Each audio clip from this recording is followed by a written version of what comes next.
Look at these guys. I want you to take a good look at them because these guys are the three-men team for Consumer Reports that do all things lawn mowers. For a week or so, the Consumer Reports testers mowed one lawn after another, testing all the products to make sure that you are getting what you pay for.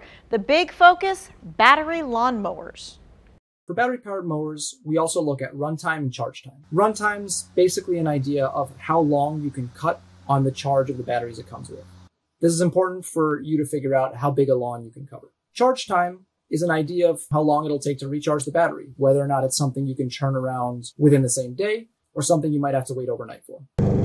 All right, so let's look at what Consumer Reports recommends at different price points, because there are some different price points on this one. On the high end, the Greenworks self-propelled battery mower earns top scores for evenness, mulching, and handling. It's $749. So up next, the Green Machine, $449. You'll lose some bagging performance, they say, but you're going to save hundreds of dollars. And if you've got a smaller lawn or you're not as concerned with recharge times, you want to consider the Skill battery mower. That is $249. So, you know, it's one of those things, you were talking about it while the guy was talking, actually. You're like, they used to have a really bad rap. Yeah, like most people are like never getting a battery pack, but surely the battery and the technology has gotten better. Yeah, is it just because it wasn't very reliable? It didn't last long, and they said it wasn't powerful enough. Right, but that is not the case any longer. No. In fact, Consumer Reports really test more battery than they do the gas, even though they do test the gas and that kind of stuff. And it's been so wet, no one was mowing the last couple days, but I am sure it's going to happen the next couple of days. Yes, yes. Yeah, I am just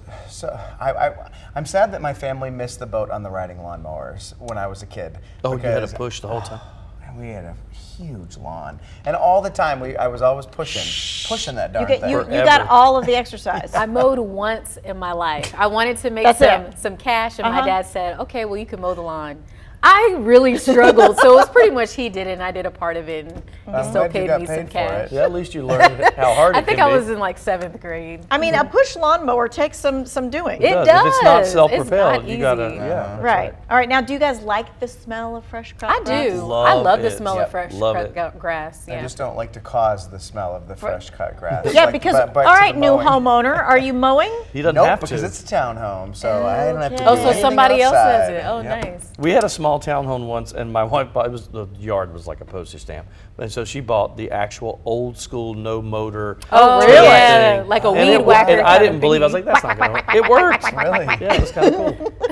All right, so besides testing the products, Consumer Reports has best practices for mowing as well. I mean, sometimes we're not doing it right? So here's a few tips for a healthier lawn. First and foremost, raise the deck to 3 inches. Let your grass grow longer because taller grass doesn't dry out as fast. Then you want to mulch it. This brings nutrients into the soil. You want to clean out the new cut grass clippings right when you're doing it. It's easier than cutting it when they're dried. And last but not least, sharpen those blades, not just at the beginning of the season. You need to do it all throughout the season as well.